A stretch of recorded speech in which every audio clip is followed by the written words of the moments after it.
Pittsburgh Steelers fans, welcome to this week's episode of Steelers Touch Down Under. I'm Matt Peverell, joined as always by my co-host Marky Davison. Marky D, how you doing? Don't do the Claypool. Come on, mate. Get with it. Get with the program. Oh, my apologies. Was I celebrating before? I didn't even know that we're on. Oh. Yeah, you've just wasted 20 seconds, just like Claypool. That's ridiculous. Oh. Are you there, Mark? What's happening? I certainly am. I've got the YouTube open as well, so I heard myself double. This is happening. You've got just as many raps on yourself as Chase Claypool. How about that? No. That was ridiculous. I'm doing okay. Look, we're going to talk about it because we have to, so I don't know what part of the segment you want to talk about it, but I'm doing very... Let's just go free for all. I think you and I, there's a lot to get off everyone's chest. Okay. Just before I do, I want to give the other big news, which is really, it might have shocked you too, and it shocked me. The passing of Demaryius Thomas is really just blown me away. How that happened. I just want to bring up one little thing. It just, you and I don't know the guy for Demaryius Thomas being the Bronco. 2010, the biggest thing that I kind of can't handle, and maybe I'm not good with death and stuff like that. He was 33 years old. He's your age. He's mine and your age, and I just don't. We watched the Steelers game. It was really terrible. And then I found the news out like straight away, and you're just like, oh, that's not good. We should be growing old and grey, and we should have these players with us that we've been watching when we were little. When we're older and say, oh, he was a legend when, I don't know. It's sad. What do you think? It's sad. Yeah, and I think it's a name that we did hear a lot about because of where the Broncos were at that time. And, so, I think it's weird when you see that happen. He wasn't too old too, like 33. They said there was a seizure medical condition. Thank God that didn't happen on the field or anything like it. Who knows when we're talking about concussions and what have you. So, we'll see, like in terms of all the condolences and all the rest of it, but it's just a sad situation. Yeah, the age for me just gets me. Like you and I are the exact same age, so much life in front of us, and it's just too soon for anyone, for any NFL player, person around the world. And it was just shocking. Like this came out of nowhere, and you're like, that guy was a brilliant football player, and from a lot of people said he was actually a really nice person and really cool. And he burnt us on that one big TD, and you think back at it, the Broncos in that wildcard game went 80 yards in one play for an overtime win. With respects to his family and rest in peace to Demaryius Thomas, because it's another thing in the NFL that you and I follow so closely, and so many other fans do, and it's like, oh my, like, what's going on? But so I wanted to bring that up. 100%. No, and it's important to get that one out of the way as well. But we've got Portman in the live chat, Micah, Knight Rider, Ivor, Ryan, just me. Ryan's listening while he's driving, so just drive safe. But very, very glad to hear you listening to our show live. That's awesome as always, Ryan. Darkstorm's there, who's sort of saying, "Are you kidding me about the playoffs?" We will get into that. Chad's there as always on the Facebook side. I think he's like the Facebook MVP at the moment. Oh yeah. Clarence, no one so really, really good live chat coming on as well. We're going to have lots of time for questions, so get them ready, guys, because it's always a race to the finish with some of these questions. But look, let's not beat around the bush on it.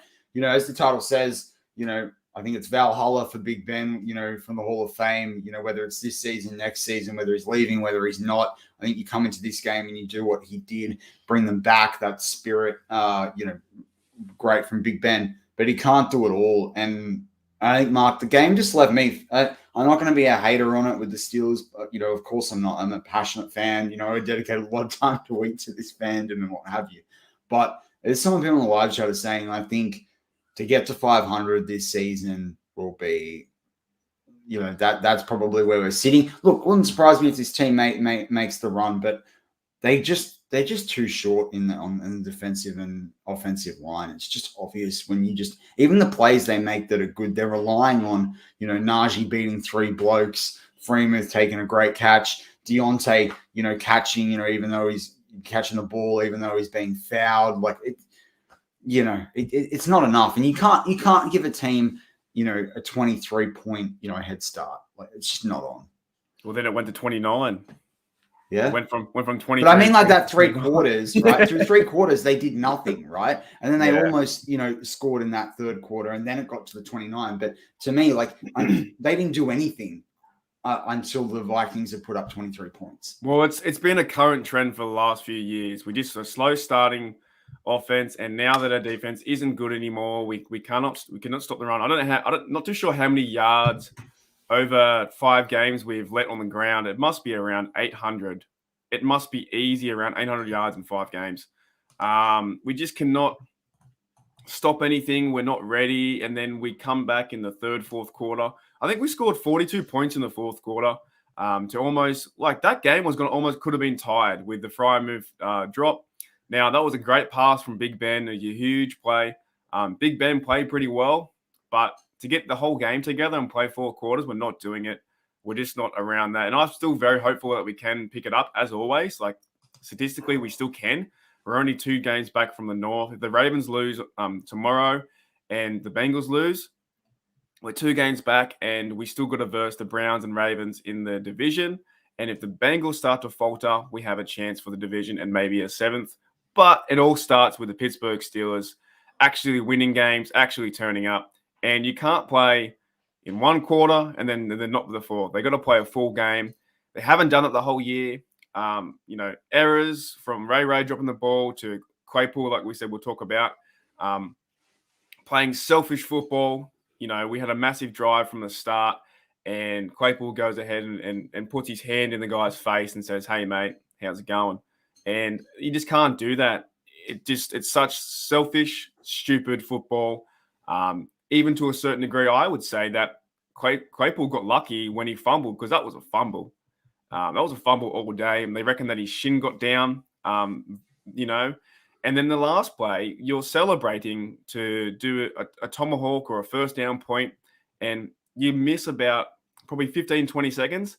And the worst part is you don't take responsibility of that play. He said the ref was coming over. I was trying to get up. I should have done better. I did this. So it's just selfish, mate. And this is our culture at the moment. The thing about him too is that, like, he's not DeAndre Hopkins. He's not Larry Fitzgerald in his prime. Like, he's good, right? You see that, like the 8 out of 9 for catches. You see that with the 93 yards and what have you.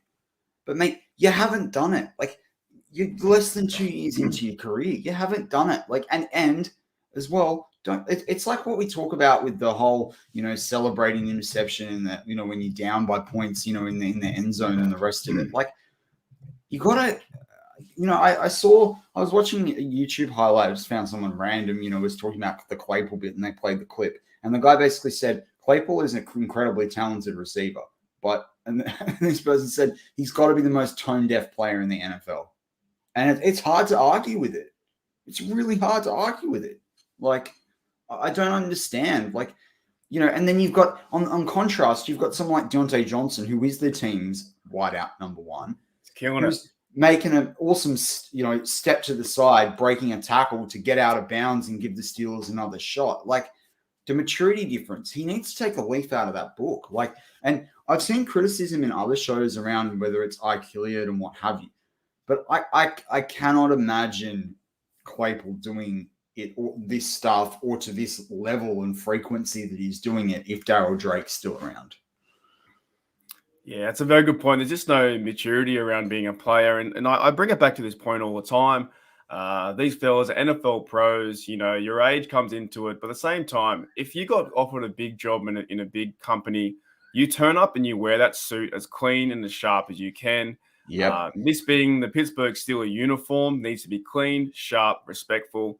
And he's making too many errors, making way too many. I think he leads the league in most flags, like for a receiver, like personal fouls, like 8. I like the idea that Mike Tomlin benched him for those few plays and got Washington involved. I really think you got to send a message, because I'm at the point. But the problem is, and this is, and I can only interject there with you. Like, I think where you're going with this, and I want to hear what you think about what Washington can do. But I think the real problem for Tomlin is that he doesn't have enough talent in the wide receiver room to actually bench Claypool for the entire game. Like if Juju was around, he would have been benched a few games back. No, there's not. But also Claypool's giving us costly penalties and stupid things at stupid times. So 100%. No matter what, I would rather an average Ray McLeod who's trying his hardest. Yes, he does some fumbles, but Ray, he's not a number 1, 2, 3. He's maybe a fourth kind of receiver. Drop Claypool for a game. Send a message to the guy and say, "Listen, mate, it's not all about you. This is a team game, okay? We don't follow the Claypool Steelers." He even said, like, "I did my first down little thing." We don't care about that. What we care about is being for the team. And then he yelled at Trey Turner, and I did like one of my tweets. I don't tweet very much, but Jeffrey Hartman said, did a tweet, and I said that Trey Turner should have gave Claypool the stone cold stunner. The way that he reacted in that play, after the play, having a hissy fit, saying, "Mate, why did you come over and interrupt the ball?" It feels like, the whole world is against Claypool. But at the same time, if the whole world's against you, maybe it's you. Maybe it's not the world that's in trouble. Maybe it's you. Maybe you have the problem and you go, "Hang on a minute. Well, how come he doesn't like me? How come she doesn't like me? How come this person, thinks I'm an idiot? How come this, right?" Too many variables add up, and you got to like self-reflect and go, it's not all about me. It's not about Claypool and my dream to be the best receiver and the best YouTuber. It feels like he's gone too fast into his career. You know what I'm saying? And you and I just talked off there about Pat McAfee landing that $1 million deal. He was a player first. Yes, he was a bit of a Looney Tune, but got things together and then created his foundation. Claypool's trying to create his foundation and idea while playing the game, and he's not playing the game. Yes, he's very talented. He made some really good catches, but he's not playing the game. I don't know. It's just frustrating to watch. Very frustrating to watch a young player do some really silly things. And you don't need to waste clock at that time or celebrate first down. One, you're losing by 8 and you're 40 yards out. What are you doing? Wake up. Well, and this is it. When you compare it to guys like Freiermuth and Najee, like, the maturity level is very, very different. I mean, look, they say the male frontal lobe doesn't develop until you're 25. I can sit here and put my hand up and say that I fall well into that bracket. Yeah. Like 100%. And for some of us, that starts developing then, as for later on, it still takes a few years for it to kick in. But that all being said, he's got to remember the history of this team. He's got to remember and understand what guys like Cameron Hayward sacrifice, day in and day out. And to me, it's just not good enough. Like, it is not about you. It is the Pittsburgh Steelers are worth several $1 billion as a franchise. Claypool's on a rookie contract. Mate, you don't stack up. There's, 60 other guys out there that are more important on that field at that time. And if look, taking up what you said there about dropping him, I mean, to me, it's like, leave him out at Kansas City.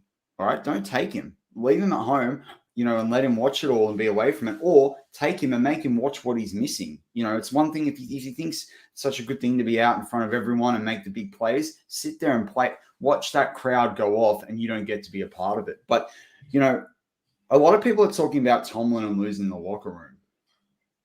The thing is that it's a different day and age, right? Like, and KT Smith, our coach, a resident coach within the BTSC on Slack before, he said about the way he has to communicate with players is very different to the way he had to communicate, 20 years ago kind of thing. The same thing you think about Ben, right? What Ben does and how he has to communicate with guys, and we had the music in the locker room situation a couple of weeks ago. Now, Tomlin is known as a player's coach, and I still think he's a great football mind. But the thing is that he's got to let some things go, but he also needs leadership in that locker room to step up and help control the room. Tomlin is one man. I get that he's paid the big bucks. I get that he's the leader of the team.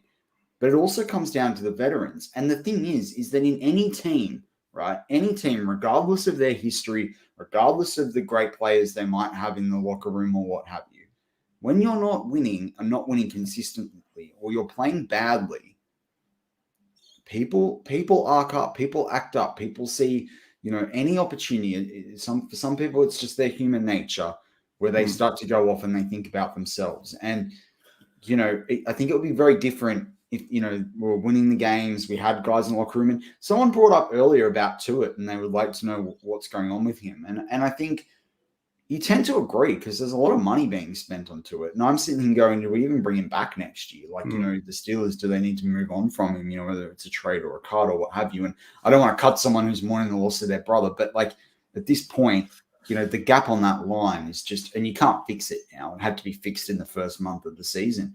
But I just, it's interesting where this team is going, because you hear Ben, and Ben was asked about Claypool, and he said, well, I'm the quarterback, I'm not the coach.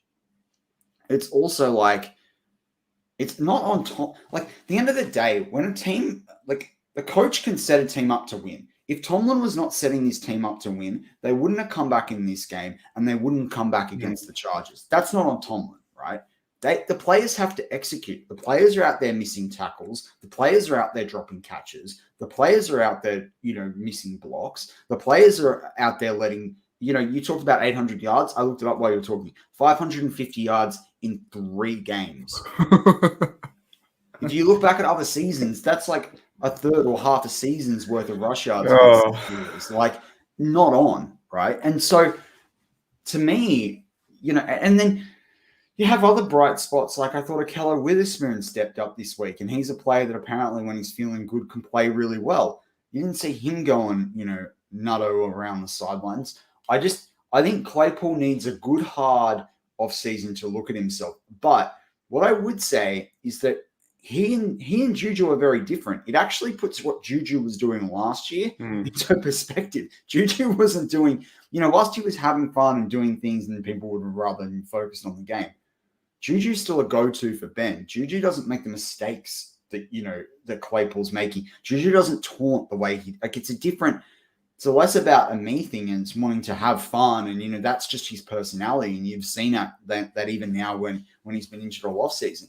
But if I'm sitting there for next season, I'm like, I need Juju back in this locker room rather than Claypool right now. And Claypool needs someone to sort of help him along and mentor him. But for me, I'm like finding a way to get Hines Ward in there, in the off season, and working with Claypool and mentoring him, and, getting him into the Steeler way, because he's too good a talent for them to give up on him. But they've got to fix what's going up here. And where it all starts, and then everything you said there was pretty much spot on, right? And I don't think Tomlin has lost the locker room, because at the end of the day, it comes down to the player. Okay, it comes down to the player, which is Claypool, and the onus is on you to get better and to not do stupid things. And right now, he's playing foolish football. I think the other week as well, Claypool grabbed a helmet, like a face mask, and got a penalty, doing things like that. He's a very, very, very talented receiver. And it feels like, the whole world right now is asking him just to wake up. And he can either go 2 ways with this. He can say to the whole world, oh, shut up, I'm not that bad. You're all crazy, right? Or he can be, self-reflective, quiet, and take it all in and go, oh, maybe I did stuff up. And I don't expect Claypool to run around the locker room and make up with everyone and say sorry. I don't think you need to say sorry or apologize to anyone. I do. I actually go into that locker room on Monday, and you put your hand up and you say, guys, I made a mistake here. Like, I've been in locker rooms even in high school football, and you put your hand up after it, and if someone does something that's completely stupid or penalty gives something away, and you're like, sorry guys, like, we were always taught, like, on the field, if you made a mistake and you costly penalty, you turn around to the team and you'd be like, it's obviously hard on the audio guys, they can't see it, but you sort of put your hand up and say, I made a mistake there, guys, and then you go out and you try and make a positive play. Like I don't understand. Like, they're professionals. What I'm saying is, you're a man. You take responsibility. Exactly. What I'm saying is not make a big deal out of it. Like, not make a massive deal and go around every single player and say, I'm really sorry. Maybe it's just, in some ways how men argue and then make up. We just do it really short and quick. We go, oh, I stuffed up. You stuffed up. Let's move on. I just think you'd have to do something like that. You have to be, if you need to be a player for this, go and show it on the field and really don't celebrate for the rest of the year. Do not celebrate until something is worthy. The first down's fine. Everyone's got their signature thing right now. Even the Madden, they always have a certain signature play. It's like, actually here, Pedro says we need like a players meeting. That's a very great point. Maybe you do need a players meeting in some certain. I 100% agree. But I mean, but the thing is that this is when I talk about the changing of the guard in a way, or you talk about this experience. They need someone that's going to speak the language of a Claypool. They need someone that's going to stand there and go, mate, like, we're not trying to come down on you and be draconian and rules and parents, but they need but they do need someone that can speak his language, because there is this difference there's a difference between, Mark, you and I are in our early 30s. If you and I talk to even someone who's 27, 26, the way they use social media and the things they say are light years difference between us. It's uncanny. And I don't know, I've been told I'm an old soul as well at times, but the way they view things, the way, there's expectations and what have you, even in a 3-year difference, is massive. And you think about a Claypool to a Haywood and a Ben, there's massive differences there. I went to a party, not my first party a few years ago. I was going to say, you got invited to a party? You're not these COVID times, but it wasn't my first party. It was my first rodeo. Prohibition. I went to a party about 4 years ago when I was working at the club at the bar, right? And I was it was like I was 28 and these guys are 21, 22, 19. It was a bit similar to Big Ben in the locker room. There was a massive disconnect. We just couldn't talk. Like, I was trying to have a conversation about the Steelers. No, they didn't care. No, I was trying to have a conversation about like normal things in life and maybe some weird things too. It just didn't. Every single person, guy and girl, was on their phone, and I didn't understand that, because you and I, we have the idea where we learned how to use the phone. It wasn't in our hand from when we were a baby. So, when I was there, every single person I work with, even though they're my friends, they're on their phone, and it was just like, I didn't get it. I didn't understand that. Okay, everyone was like filming. If I was doing stupid things, they filmed me, and I was like, why are you filming me? Like, what's the point? They would upload it to social media. Oh, Mark did this, Mark did that. What we did when we were at parties, Matty, I know we can't go into it. It's not a 2am story, but the stupid things we did, we didn't film it. Well, 100%. We just did it, and then we just moved on. We didn't talk about it. But you know what was, about that world too, right? And it correlates, is that the legend would build, right? So someone would go to school or uni, whatever it was, and say, hey, this happened. And then someone would add a little bit to it and what have you, right? But the same in the NFL in a positive light. You make a play, right? Someone says, oh, did you see that Claypool play? How good was that? And someone said, yeah, and I saw him do this in this week. And you build your legend that way, right? Like, and Claypool's not there yet. I wanted to bring up a comment, though. Bill Davis says, Mr. Tomlin is the coach. If they don't perform, you sit them down. It's on the coach. He's the power. I get it, and I understand the philosophy. But for me, and really for this in this NFL situation, there's only so many players that they've got, right? Like, if Highsmith acts up and TJ Watt's out with a groin injury, who are you going to put in there to pass rush the quarterback, right? The same thing with the wide receivers. They're really playing with 4 wide receivers at the moment. Like, I get it, and I'd love them to be able to do it. I just don't think they've got the talent nor the players sitting there on the roster where Tomlin can even do this. You can tell Tomlin is frustrated. You watch him in the post-game press conference this week. He was ready to run through like Cameron Haywood. Like, he was not a happy camper. Like, I think Coach Tomlin understands his limitations with his squad, and he knows what he can get out of them. He just hopes that he can maybe get a few more wins. But he does understand that with the depth we have on the defense and the struggling stuff we have with the middle linebackers, and some weeks the corner with Sutton, and then the other week we have the killer Witherspoon getting 2 picks and coming back into the game. This team is all over the shop. I still have hope and faith that we can get it better with the 4 games to go. But it's so interesting because we had a really good game about the Ravens, and I haven't really talked about the Ravens yet. We didn't have a chance, right? We came back and we sacked Lamar 7 times. And you go and verse maybe a more mediocre Vikings team that's 5-7 at their house. Oh, I think that Vikings team's better.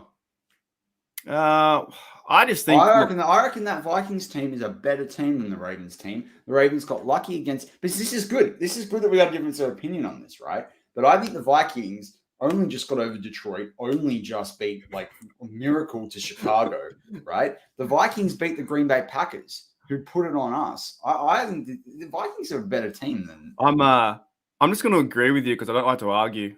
You know, we can't have that. We can't No, have let's that argue. Everyone's arguing. Okay, look, the reason why I said mediocre is because mediocre Vikings, I just can't pick them. In my weekly pick'ems, I could never pick the Vikings. They're either 50% They are really. hard. They're probably the hardest team to pick in the last 3 years. Even Kirk Cousins' record shows that. He's 31-29 now. He's 50-50 for the Vikings. I just can't pick who they want to be. So that's why I said they're mediocre. You know, they have a good running game, but it's like which team's going to show up? And also on that Thursday night, right? Apparently there's another stat out there that the away team plays really bad and they're about 20% wins. So that goes into it. But it kind of feels like for me on this last game, the Ravens and the Vikings, it kind of feels like it's 1.5. Maybe that segment is done because there was 2 games within 4 days. That little bit's done. We got a win, we got a loss. We call it even, move on. I don't know if you feel the same, but we did get like beat up. We got done, but we played so well. Yeah, it's a good point you make there. There's one travesty, right? And people can come at me and disagree with me on this. But when I watched the game back and I was picking through some of the bits that are of the game in the third quarter, there was an absolute travesty. Minkah Fitzpatrick getting called for that helmet hit. How, if he gets called for that, how was was it Humphrey that hit Mason in that Ravens game? He should have been ejected from the friggin' stadium. I was like sitting there tearing my hair out. Like, I didn't think that was even a bad hit. He hit him like going up, and it wasn't even his helmet. Is that the one in the end zone? In the end zone, yes. Yeah, it was absolutely ridiculous. It had me riled up, and people can argue with me and say, perhaps under the NFL rules, but I thought that was absolutely the softest flag ever. No, I agree with you too, because when Minkah did that play, right? Okay, this is why I find that the refs are so hard to figure out. Okay, Minkah did that play and he got hit in the end zone. There's a flag and they get a first down, right? Now the Freiermuth pass, and I'm not saying that this pass should have been a flag, but why do you flag Minkah for the exact same hit? Not the bloke, not Harrison who hit it out, but the other Viking who came over and hit him in the shoulders. It's the exact same hit from the safety on the left-hand side of the TV that came in to hit Muth, not the other guy, Harrison. He made a great play with the hit over. But the same play as Mink came over, gave him the shoulder, defenseless receiver. Wasn't Freiermuth defenseless in that act? Those 2 plays should have been null and void if Minka gets flagged and the other guy gets flagged. You know what I mean? If exactly. There's no consistency. Like, it's terrible, mate. Makes me angry. It's really hard to watch. And I don't know. I just feel this year the refs, and Bert brings it up and says we're seeking confidence in the refs. We're not. I'm picking out one player. We said from the start of this show, we said clearly. Well, we understand they're bad. We know. Yeah. The Steelers cannot give up a 29-point lead. The refs did not lose this game. But I'm just sick of seeing inconsistencies because these things build up. And it's just to be fair, Mark, all this season, I've hardly said anything about the referees. That is true. Right? I've held back and I've held back, and I'm at the end of my tether with it. I just, it's like, I'm done with it at this point in time. Like, it's week 13 or whatever, and week 14, and you can't figure it out with consistency. Well, it just doesn't make sense. Like, other sports, they have meetings with the refs. I know the refs meet every week, whatever, but they have like little mid-season during some of the buys and what have you, like sort of mini conferences, and they work out what the standard is. Like, but we're not the only team dealing with the ref issues. But I'm just making a point about one play. Like, that's why we have this show. We talk about things from the game.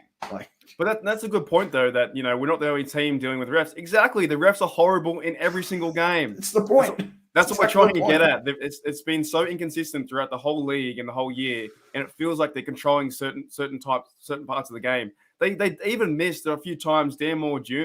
Is it Dan Moore Jr.? I always forget Dan Moore Jr. Yeah, he was doing false starts. Okay, they missed a few things. They missed a delay of game. I swear I saw double zeros when yes, Big Ben. Yes. Okay, it's both sides, and that fumble was a fumble in my opinion. His leg was knocked down. The refs are just so, I don't know, fixating this game too much, way too much, and it's just like, how? But the Minkah one, if you're going to flag Minkah, you have to flag Muth. I mean, that play, you know what I'm saying? It doesn't make any sense. Yeah, I don't know. It just something that stood out to me, and then no one's talking about it because of the Claypool thing. Yeah. It's just like, it's made me really angry, right? Like, I kind of was more angry about that, to be honest. That was the Claypool thing. I don't know why. Just injustice. Claypool's like retweeting what you and I just said. This clip that so he tries to get the dirt off him. Like, yeah, it's been very, very inconsistent, and that's a problem. And we're going to see it happen in the next 4 games. These penalties are deciding games, and they're getting in the way. But it doesn't take away from the poor performance that we played on defense. But we've got lots more talk about in the second part. But I'm keen to get into talking about Big Ben and stuff like that too. Yeah, 100%. But with that wraps up, as Mark said there, part 1 of this week's Steelers Touch Down Under. Join us for part 2. So if you're on the audio side, you'll need to flick over to that, whether you're on Spotify, Stitcher, iTunes, Anchor, I don't know what else we're on, or whether you might be listening live through the website article at behindthesteelcurtain.com. But join us for part 2. We're going to talk Big Ben. We're going to talk what's in store for the rest of the season from this Steelers team, and maybe even take some audience Q&A as well.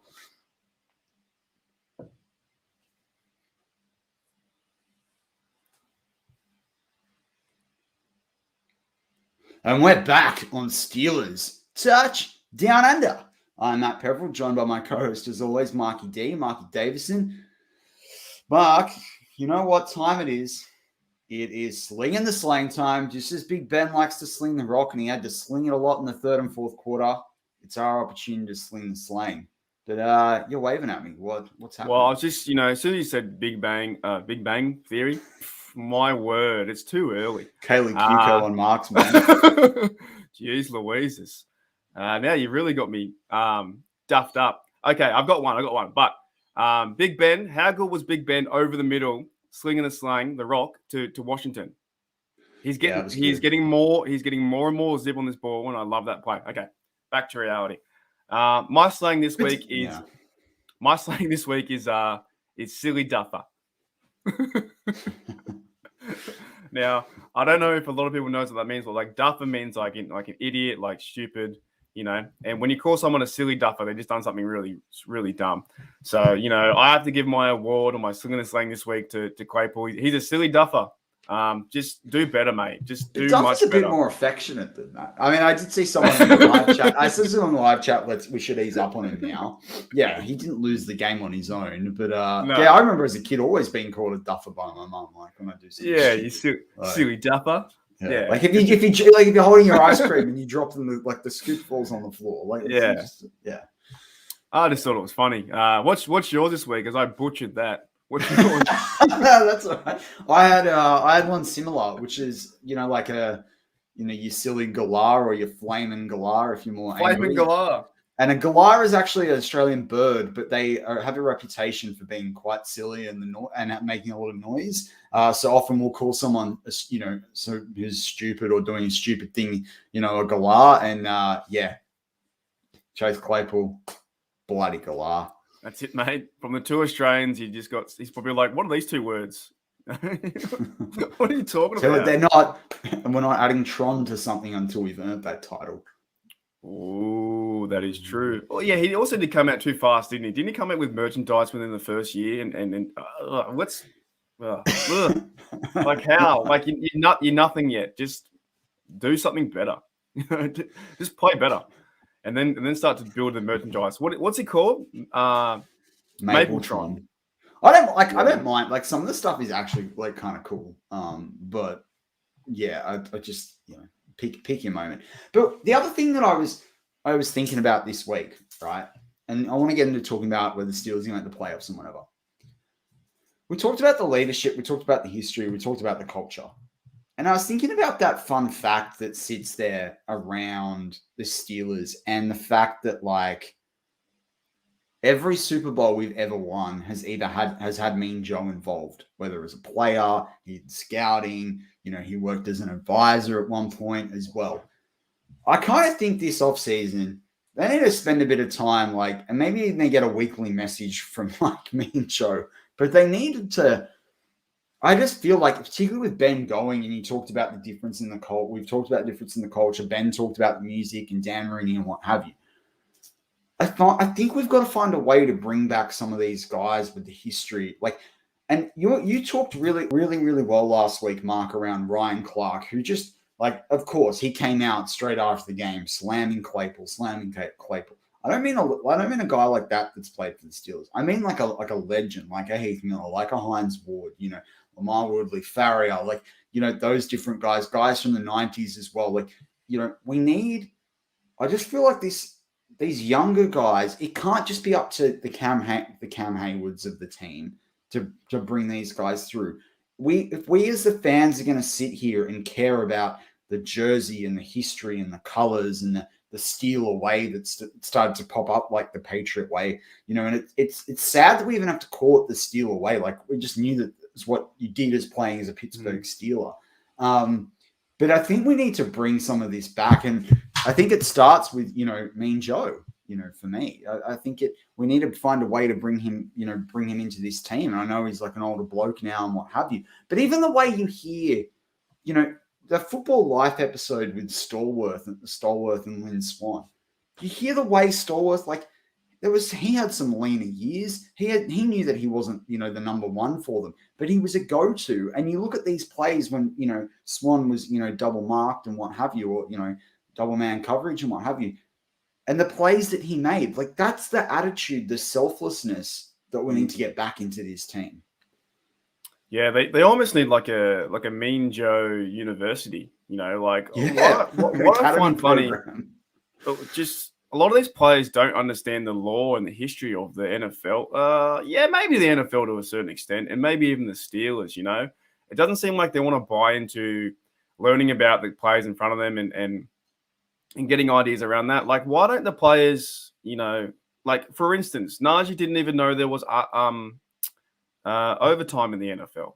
You have to know about those things. I think you have to kind of figure those things out, and it feels like sometimes that these players, it just feels like they just get. Yeah, it just feels like some of these players they're just going to work and they're not. You know what I mean? They don't want to be a Steel legend, and that could be the case. They could just go there to make millions of dollars and sell their jerseys, and that's it.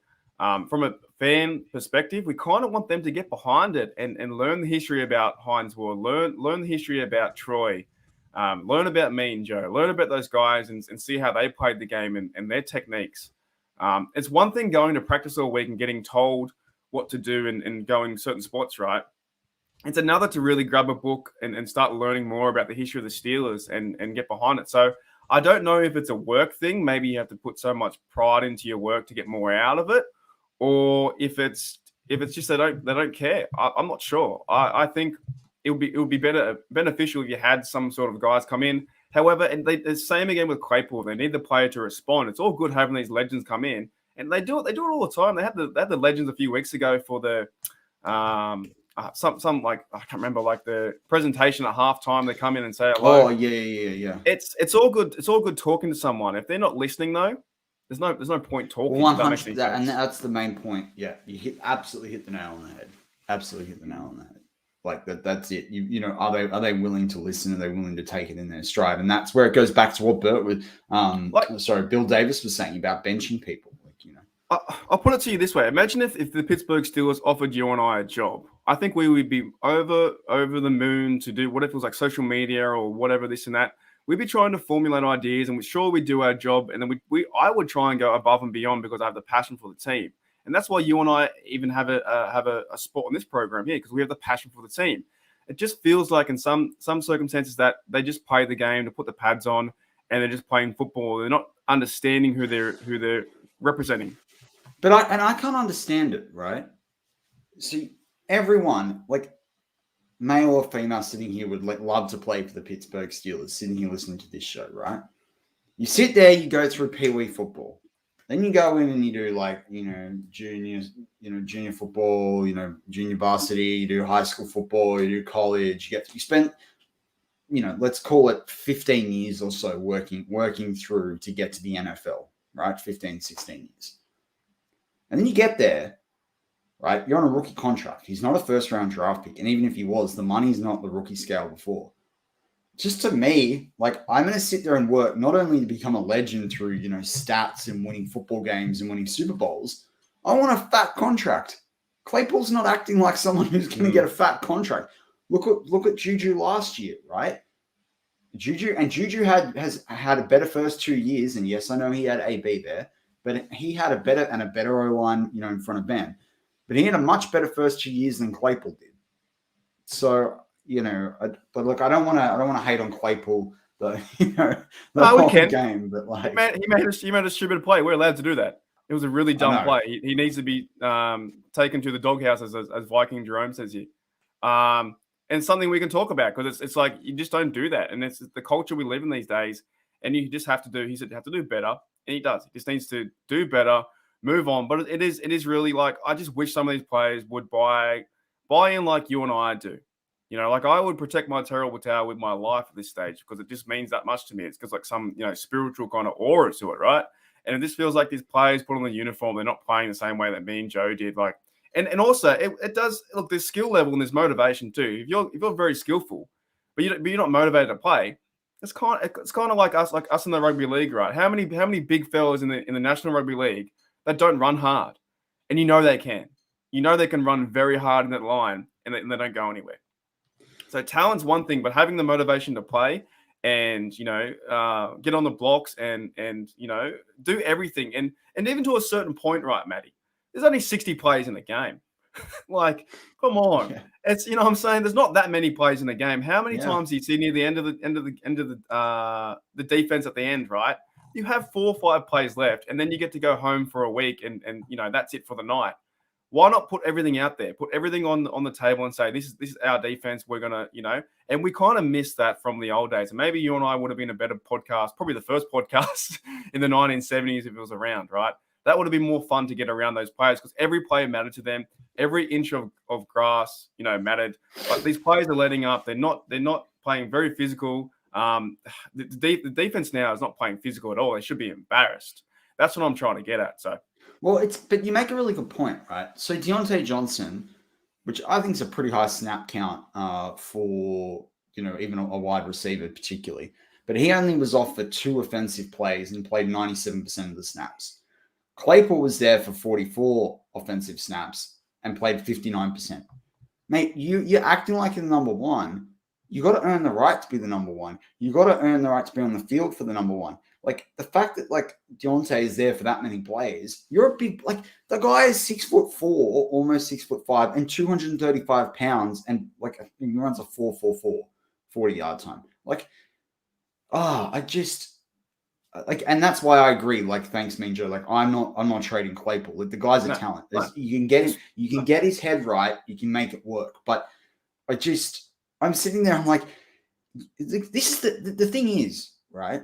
We were used to AB catching 12, 13, 14 passes, right? You look at what Keenan Allen does for the Chargers, and I bring his name just because we recently reviewed, what he did when we did the Chargers game, and that sort of player, and Steelers haven't had that sort of number one wide receiver.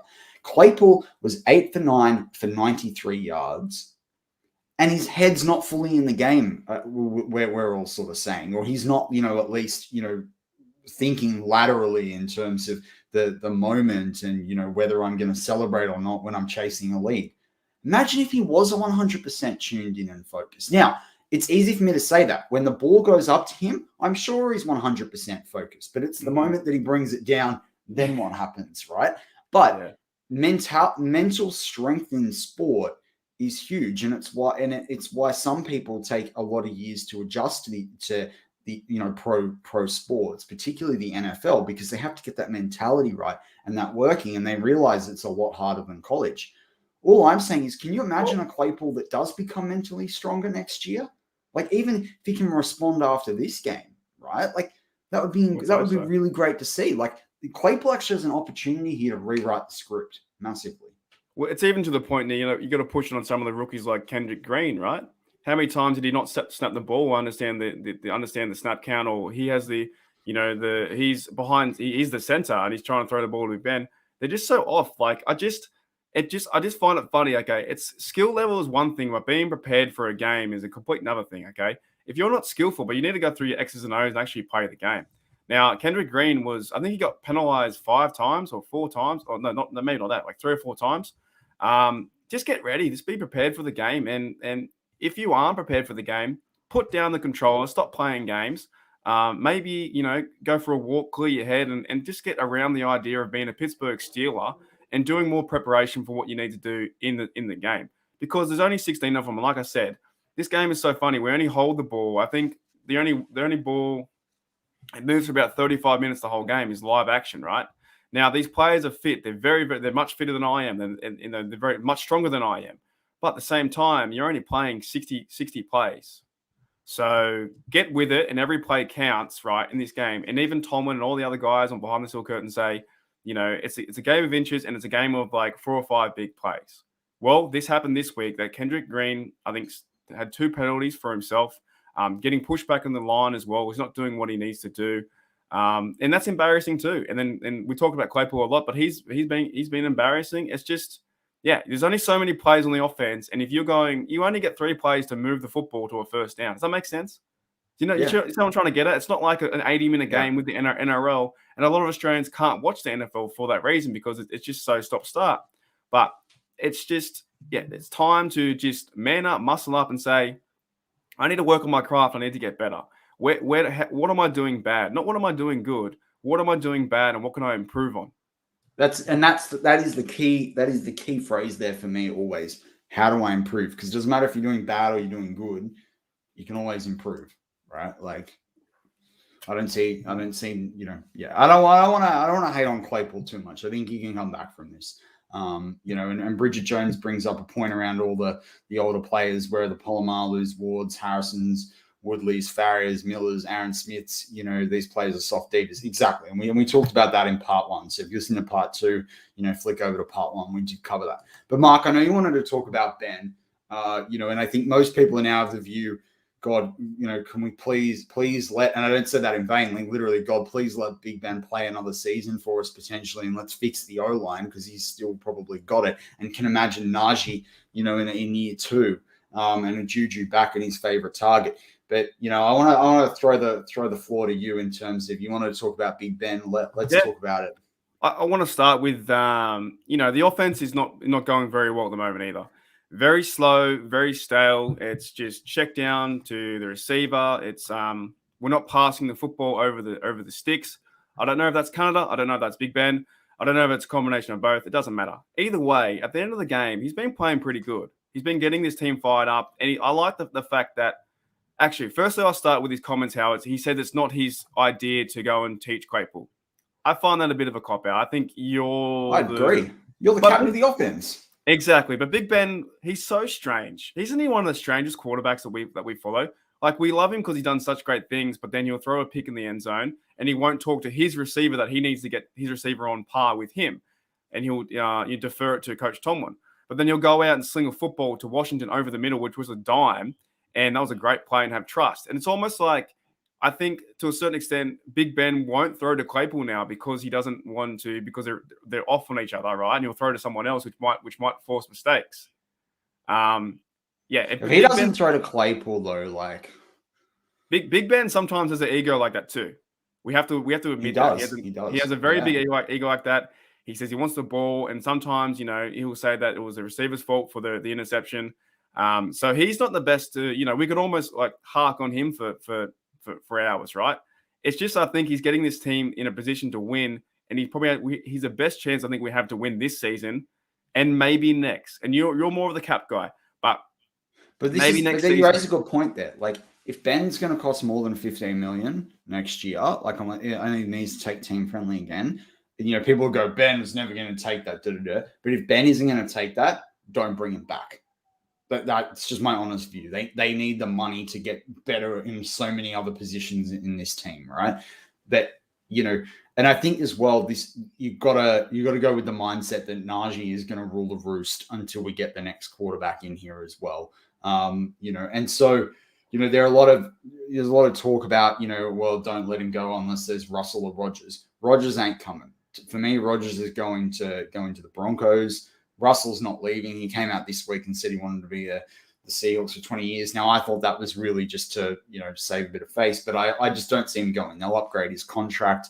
Even if Carroll ends up leaving the Seahawks, they'll need a quarterback there. A coach wanting to take over that role will want Russell there. It will really help them and make it a much easier job. But there are guys like Brissett. There's guys like Tua, because a lot of people say if Deshaun Watson sorts his stuff out, he'll end up over in Miami. Because there's a couple of guys like those guys that are a bit better for the Steelers in the RPO game, being able to do things with Matt Canada and what have you. So there are players out there that could hold, that can hold the fort in many ways for 12 months. And, it's not necessarily going to be as good as what it is right now. But, I think there are guys also in the second and the third round that are quarterbacks that, if you let them sit there for, 8 to 10 games, could do stuff. But the thing that struck me about this game against the Vikings, having watched the game against the Ravens, I would love Big Ben to come back and is to draft a guy in the second or third round that needs to sit for a year and sit behind Ben like Ben was meant to sit behind guys like Tommy Maddox, right? And let them learn. We know that Ben doesn't. I think Ben is in a different space to what he was when we drafted Mason Rudolph, but draft a guy in there in that second. And I say the second or third round because this year's quarterback class is not great. Right? It's not. But there are guys that if they can sit there, have talents and what have you. But I say draft a guy. If Big Ben's willing to come back, let them learn from Big Ben. You don't bench Big Ben unless he's getting 5 interceptions a game where he gets injured. The reality is he's probably going to have to miss a few games if he doesn't end up doing that this year. He will next year. That's just like the law of probability with injuries in the NFL, and bring that guy up to speed. That's my best case scenario. But if I'm Big Ben as well, there's no guarantees they're going to fix this O-line, right? And, an injury can happen at any time to any player. Look at TJ. He's battled things on and off, right? And, you don't know what's going to happen next year. So, look, I think we're getting ahead of ourselves in a way for that. I think the playoffs is going to come down to a bit of luck. Hopefully they can win another 2 or 3 games. I think that it's very likely against the Titans. I think it's likely against the Browns as well. But, they got to rock up against KC and the Ravens. And, we're just going to have to take it as it comes, really. Exactly. And I know we put ourselves in this position as a Steelers fan all the time. We can win 4 games, but it really depends on the players if they can show up and improve on what they've been doing, because they've been playing terrible. Look, I am an optimist, and I do wish hope, but I understand what is happening. I don't wish to fire Tomlin, but they are playing bad. They're playing really bad. However, the only real, bright spot I can see right now is they get 10 days off, or almost like a week off now. It's more than a bye in a way, almost. Yeah, we don't see. It would have been great for a win for sure. We don't see the Pittsburgh Steelers now till next week, so 7 more days. So they've had rest over the last 3 days. I even saw on Instagram, because I follow Mondo for some reason. He was out at Niagara Falls, bit of a break. Some of these players are going to a bit of a break, and then hopefully get back at it. And if they can beat the Titans and look, they might not beat the Titans, but at least play competitively. If they come out and throw a duck egg again, well then, hey, it's we're going to lose. But this break will help us, because we go into a 4-game stretch where I think we, if we do show up like we versus the Ravens at home and we have a bit of pride, play with pride, we have a chance. And then also this division is really, really close. If the Browns beat the Ravens, like I said, they'll be 8-5. And then I've actually got a hot topic right here. We're going to do, because we can't do puns of the week, but I reckon, I'm telling you right now, the Baltimore Ravens won't make the playoffs. They have a pretty hard schedule. They have right now, the Baltimore Ravens, talking about the playoffs, right? Yeah. They have Cleveland at home, and Cleveland beat them before 16-10, and Lamar threw 4 interceptions. They got to verse Green Bay. I think Green Bay will kill them. Oh, then Rodgers is going to wipe the floor with them. Then they go to Cincinnati. Then they verse LA, and then they verse Pittsburgh at home. I'm telling you right now, I reckon the Ravens lose at least 4 games out of those 5. I reckon they miss it. I reckon they miss the playoffs. I'm telling you. So, people think we had a bad last year, being 11-0. They're going to fall too. And I don't trust. The only one I can't say it, but the Bengals have the best chance, I think, to win the AFC North right now. They're a good side, and they have some teams coming like Niners. I think they're versing Denver, so they have probably the best chance to win. The Browns will fall away, and the Steelers just need to go out and win 4 games. If we have any chance to get in the playoffs, and I don't want to sneak in and go 3-1. I want to win 4 and have the confidence. Have confidence of winning 4 at least, no matter where you fall. You know I just think it's going to be. I could see them winning. I could see them beating the Titans, or I could see them losing the Titans, KC, and then winning the last 2 divisional games, which are the most really important there. But I'm really going to struggle to see them beat KC in KC.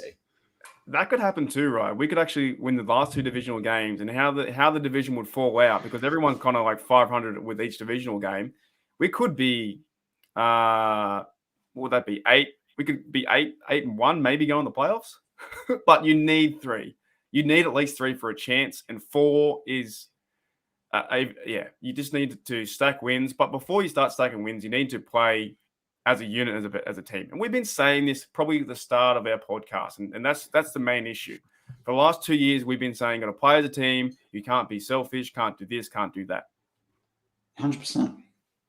So 100%. When does it change? When does it change? Bridget brings up a good point in this and says, I say get rid of Canada, Butler, spend money, beef up the O-line, get a top DB, pay Ben Latch unless he wants to come back, give Tomlin money to fix the mess, including really in any player that's becoming distractions. That's a lot of change. There's such thing as too much change as well. So we've got to be mindful of that. I think Canada deserves the right to have a quarterback that fits the system. I don't think that's so it's a bit unfair on Canada. But I wonder about Butler. I don't think they should fire Butler, but I think he could go back to just focusing on the outside linebackers and coaching up guys, so we've got a bit more depth than Highsmith and Watt. And I'm interested to see what they can do, otherwise from a defensive coordinator perspective. But at the same time, they've got this O-line. The O-line's got to be the number one focus in free agency. And I agree, and a good cornerback. Another really good cornerback. Speaking of cornerbacks, I've got a question for you. Will Joe Hayden come back, and will he affect this team? I think he can come back and play this season, but he's not coming back next year. The Steelers. And why seriously, does anyone really? I know he's great from the schematic sense, what's between the ears. But I've noticed this season as well, and I watched one of his off season. I watched a massive YouTube series on the guys that he works with in the off season over in California, and they do incredible stuff. And he works with some great players there, and a really great coaching system there in the off season. But to me, he's lost a bit of speed, and I don't. We can lock up a lot of money there. The other thing that's a trend that's coming through, and I'll talk about this more in War Room and in our off-season shows, but a lot of the teams are just thinking they're going to going fast at corner and then building really spending money on safeties and really good linebackers. You think about us with Minka. You think about bringing Terrell Edmonds back on a pretty friendly team deal, because I don't think he's done anything to not be brought back in my view. And then you beef up the linebackers, because Bush needs to fix it and respond better from his ACL. I don't think Schobert deserves to come back. I don't see anything there that's oh my God about it. And you bring in some, I'm bringing some support from Highsmith, and TJ Watt, and you can get younger at corner. And there's some good corners in this draft. There's some really solid corners. So, when I say spend money, I mean $6 or $7 mil on a guy like a Brian Poole or someone like that to help us out. From that perspective, I don't mean spending, $12 million on a, Gilmore type player. I got a question for you again, not worth Matty. that anymore anyway. What do you think, if you were the coach or maybe a player in that locker room, what do you think you need to do during this week? If you were playing sport, right, and you've got the 10 days off and you've got 4 games left, what do you need to do mentally or physically to change things? You give them the week first. For me, I give them the full weekend, right? Monday morning, 9 a.m. Everyone, you get all your rehab done, get feeling fresh, put it out, clear your mind, and get your head out of the distraction of it. Because the problem, I've been listening a lot lately in my spare time as well, and it's pulled me away a little bit from some of the college and the NFL stuff I do listen to, but I've been listening to a lot of military sort of thought process and the mental piece, and clouding the mind, being clouded and taking deep breaths, and being able to think laterally, because the human brain processes apparently something like 70,000 thoughts a day, right? You think about how distracting that can be. Wow. And at any given time, you can only process, I think it's 7 the right word is not thoughts, but you can only process it 7 things, right? They need to narrow down on 3 and 4 things to deliver. And so for me, given the weekend, you have had an earlier bye almost 6 weeks ago now, or 7 weeks ago, whatever it is. You backed up from, Sunday to play Thursday. So you give yourself your 3 days to get mentally and physically in it. And then Monday morning, you start getting it right. You start the process of how do we go about this? And you go piece by piece. And I think it's a little bit, to me, they showed they could come back and score points, right, against that Vikings team. And it's where, like you say, the Vikings are so hard to pick. But I think you got to go in there and you don't focus on before, focus on to come, right? So against the Titans, how are we going to tackle harder, right? How are we going to mark up better on the O-line? How am I going to snap the ball better? And less about the focus of we've lost games because we haven't done this too. How am I going to do this better? Like, to me, I feel like I'm just as much to blame, not for the Steelers, but for the narrative of it, of we constantly focus about the negative of what they haven't done. And it's really hard not to when we're looking back on a game, particularly 2 games in a way with this show. And we haven't talked much about the Ravens, but that is a little bit out of a lot of people's minds. And we got the win, right? So you take the win. But I think you've got to look forward. There's a bit too much of sitting and wallowing in it rather than, okay, did it wrong, move on. Like, I need to do this better. And that's that's the problem. And the thing for me is that you hear that sort of attitude from Tomlin, but everyone's still talking about, and the media is half the problem, right? Because even on the Wednesday and the Thursday press conferences, they keep asking, what do you need to do better after the last game? No, it's more, how do I beat the Titans? We know they're going to beat the Titans by tackling hard, by matching up against their defensive line, by stopping guys like AJ Brown. I don't know if Julio's back or not. He's been injured for a little while. I know Derrick Henry's still out. So it's these sorts of things they have to think about. And then how do I back that up again? And how do I stack the win and go to KC? So to answer your question, like from a coaching perspective, give them some time to put it to one side, think about other things, and then come back and feel like, obviously they want to play because they want to earn money, but they need to. And this is where I think Claypool's probably come across wrong with the music thing. He's probably talking about a bit of an enjoyment level. He's probably seeing this team lose a bit of the spirit, right? And when you're playing in college, right, even if you're in the losing, obviously I've not been in that environment, but you get the impression from the way they are that because it's younger guys, it's like water off a duck's back kind of thing. It's the senior guys that start to feel more stressed about it. And that's the thing for me is like, how do they make this more enjoyable? Because if this team, right now, and it goes back to what I said before about guys acting up when the team's not playing winning or positive football, it all seems very fractious because there's not. I can't imagine it's fun at the moment in that locker room. No, and I'm not saying they play music, right? To me, winning is fun. Doing things and everyone, building up and making great plays and doing the bread and butter stuff. To me, that's fun because it ladders up to things that are positive, and then you get the endorphins, and that feels fun. I can't imagine it's a lot of fun right now. I reckon they just need, Stephon Tuitt hasn't really done much on the field just now because of what he's going through, but maybe he needs to do one of his barbecue things. He's one of his ribs, and maybe Stephon Tuitt can throw a barbecue, They do need that idea of like, yes, we have to play serious, but at the same time, if you're too serious and you're still not getting it done, maybe come relax a little bit and like someone said before, which was a great point, a players meeting or just getting around something and getting back to the culture of the Steelers and having a bit more fun and, just forgetting, just like you got 4 games to go and you can go out and win all 4 if you show up because they have shown that. They've shown they can beat the Ravens, they've shown they can beat the Browns, and they've shown they can beat the Bills. And for a certain extent, they show they can beat the Packers because I think they would have had that game in momentum if that Joe Hayden was onside, that was a terrible play call. So they just got to go through the motions. And I think this culture right now with the Steelers is, they're dwelling on what they're doing wrong, and it's just like you just have to start from the beginning and say, look, we can do this.